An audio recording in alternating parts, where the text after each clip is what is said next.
মাননীয় শিক্ষামন্ত্রী ডক্টর আ.ন.ম এহসানুল হক মিলন, আপনি শিক্ষক নিয়োগের ব্যাপারে 300 বিবৃতি দিতে চেয়েছেন। আপনি এখন বিবৃতিটি পড়তে পারেন। ধন্যবাদ আপনাকে। মাননীয় স্পিকার, আপনাকে অশেষ ধন্যবাদ।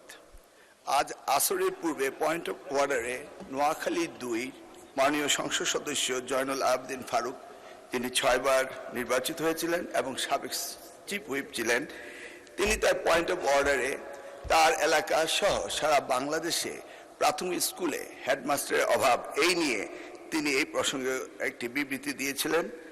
তার উত্তরে বলতে চাই, মাননীয় স্পিকার, 32,500 নয়, এই যাবৎ এরপরে আরো 2600, এরপর আরো 17,000 এই শিক্ষক নিয়োগ বিভিন্ন মামলার জটিলতার কারণে আমরা এই নিরসন করতে পারছি না।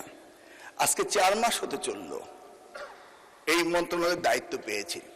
প্রথম সপ্তাহ থেকেই এই আদালত পাড়ায় এই মামলার জটিলতা নিরসনের জন্য চেষ্টা করেছি, কিন্তু জানি না এখন পর্যন্ত অ্যাপিলেট ডিভিশন থেকে কোনো কজ লিস্টে এগুলি আসছে না এবং সারা বাংলাদেশে এই শিক্ষকের অভাব সকলেই বলছে। এটি একটি নয়, এরপরে এনটিআরসিতে প্রতিষ্ঠান প্রধান নিয়োগ, কলেজের প্রতিষ্ঠান প্রধান নিয়োগ, সেটিও মামলার জটিলতায় ঝুলে আছে। সেখানেই শেষ নয়, প্রত্যেকটি প্রাথমিক স্কুলে আমাদের দপ্তরি কাম নাইট গার্ড, সেগুলিও মামলার কারণে ঝুলে আছে। আমাদের মামলার যদি পরিসংখ্যান দেখি তাহলে হাজার হাজার মামলা আমরা দেখতে পাচ্ছি।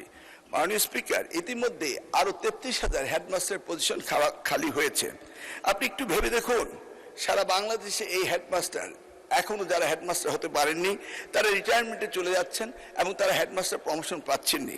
আমি মাননীয় সংসদ সদস্য এবং সকলে অবগতির জন্য বলছি, আপ্রাণ চেষ্টা করার পরও মামলা জটিলতার কারণে এইগুলি নিরসন হচ্ছে না।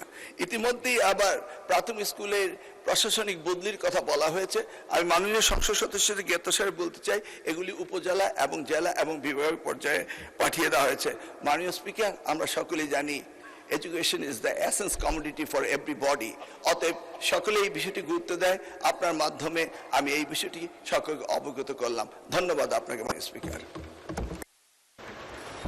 আপনাকে ধন্যবাদ মাননীয় মন্ত্রী।